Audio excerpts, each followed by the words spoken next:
few weeks ago I made a video showing piles of logs in my garden from my neighbour who'd had a cherry tree and a willow tree felled. Here's the skinny bits of the cherry and the big cherry logs, some willow logs, even more willow logs, and all of the bits of willow. So today is the day I am going to inoculate these logs with shiitake mushroom spawn and hopefully start growing my own mushrooms in my garden, which is really exciting. I love growing my own food. I think it's great to remove yourself from the commercial food chain, not only because you don't know how those things have been grown, you don't know the labour conditions for the people who are growing them, but also nearly everything from the supermarket comes wrapped in plastic. Out of your garden, nothing comes wrapped in plastic. So it's a really great way to cut down on waste. So I'm going to be showing you how I inoculate my logs today. This is my first time doing it here, so hopefully I do it right. If you've done it before and you see me make a mistake, let me know in the comments and I will try and do it better next time. So this part of my garden is really quite shady. It's like woodland really. We've got a couple of semi-mature trees.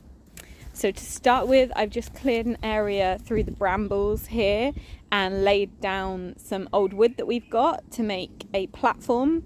In the future, what I want to do is when I clear this willow, I want to make a permanent mushroom growing site on pallets with weed membrane underneath. But for now, I'm just going to use this wood patch here.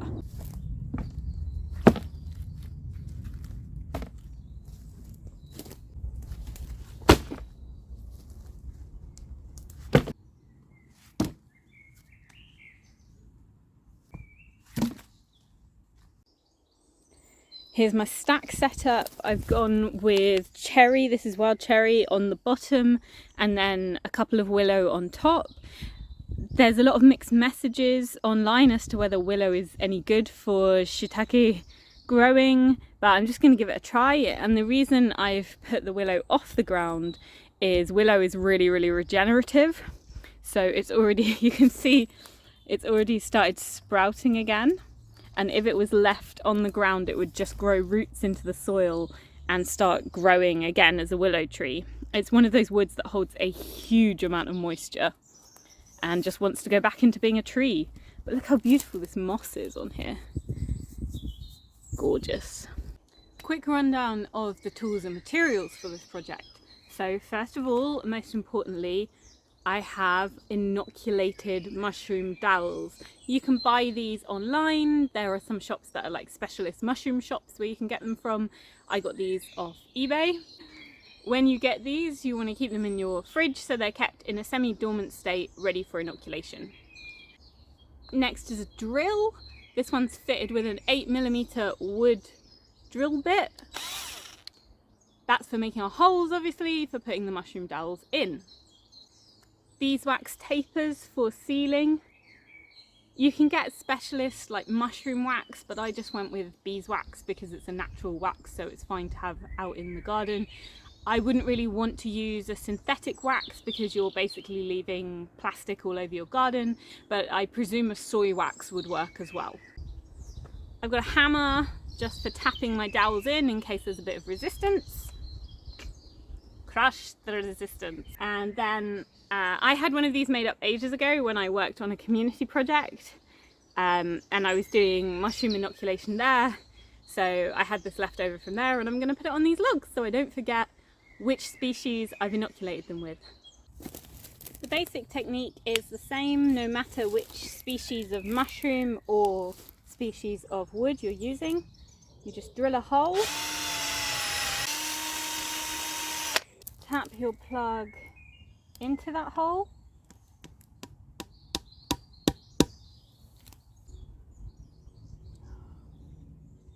just drip some wax onto the hole.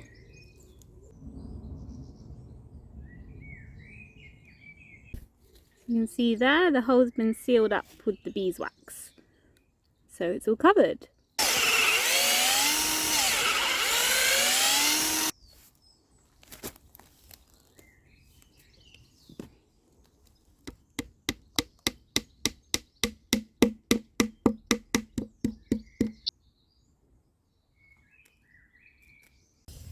tried to work out a better system for melting the wax because doing it off the taper wasn't working very well.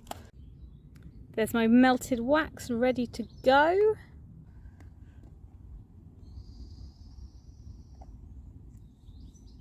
I think I've finally found the technique that works the best for sealing. So I'm just using a bit of willow here and just dip it in my molten wax. Go up here to the hole and just smooth it off with my thumb. Beeswax can be really hot. It melts at quite a high temperature, I think, compared to some other waxes. So just take care when doing this. And then just dip again and smooth it again. Works much better than pouring, it's a lot less messy. Nice.